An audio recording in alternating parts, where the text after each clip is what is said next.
Chapter 3, Autumn 1969. Peter, what's it like to be a little prince? So, from then on, I was there and it was completely normal.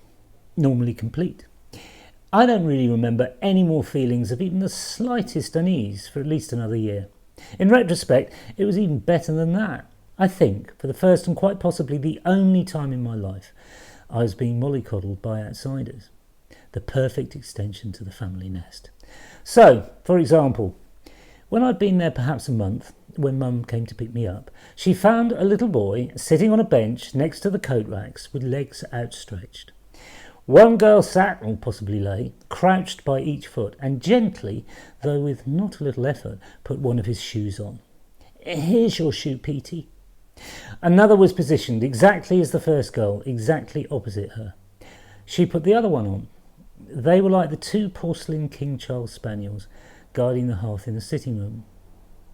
As he stood up and stretched his arms, out and up, another girl stood on the bench and lifted his coat down over his arms and body, after which a fourth stood opposite him and lovingly buttoned it up.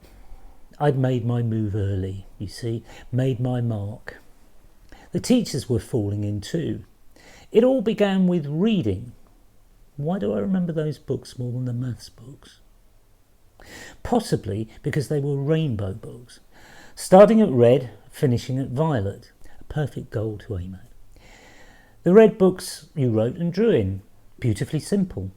In order to read best, you interacted with your book. So the first page, I think, was one word: me. Existential book, slightly controversial. Read me, then write me. Then draw a picture of me. I couldn't draw, not then, not now, not ever, not really. But it's probably true to say that that first drawing in that first red book was as good as it got. I was ready to read and I was ready to write. Drawing was something I already did, so for some reason that didn't seem to be part of this statement of intent. So it got ignored forever. Next page was, naturally, two words. A house. Read a house, write a house, draw a house. Best house I ever drew too. Not quite as good as me, but close. That book still has a special place. It represents one of my few stakes in the ground. Perhaps my one and only successful partnership with conformity. A time when life was truly free from perversity. It also sent out a winning signal. You gave me these books, I'm going to get through them. Going to be first to the finishing line. Being competitive was never obnoxious then. No boasting, no bragging, no bullying, just impulsive, compulsive. You felt like winning, you tried to win, you won. Simple. So they gave me those books. I devoured them. There were 3 of each colour. Red books were the slowest, mostly because of the drawing and writing, of course. From yellow onwards, you didn't interact. Strange, perhaps, but it seemed to work. Not many words on the page, but it definitely meant a progression, definitely meant growing up. And feeling like your growing up was important then. Another little rung on the ladder, getting closer to the bigger people. Loved the orange books. Orange was my favourite colour. Actual stories began in orange, usually about boys and girls in houses getting dressed, having breakfast, going to school. As the books progressed through the spectrum, the stories got less parochial, more exotic, and of course the writing got smaller. By the time I got my specs in June 1970, I got to green. The following year, same time, end of violet. Then came true splendour. Bronze, silver and gold.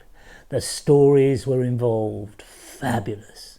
Foreign lands, unfamiliar places, landscapes, stories of roaming across the desert or life in a big city, or something like that.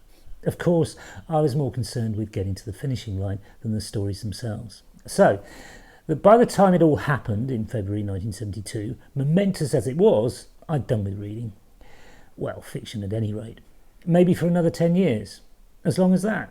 From then on, it was Pear Cyclopedia, Guinness Book of Records, comics, history of film, facts. stuff about attainment. So, after a month or so, not only had I mastered me, my house, my garden, a trip to the butcher's and possibly 2 pints of milk, I'd worked the territory too.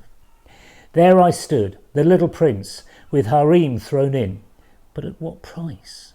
Oh well, if you're going to go down, you might as well go down with a fight and enjoy it while you're there.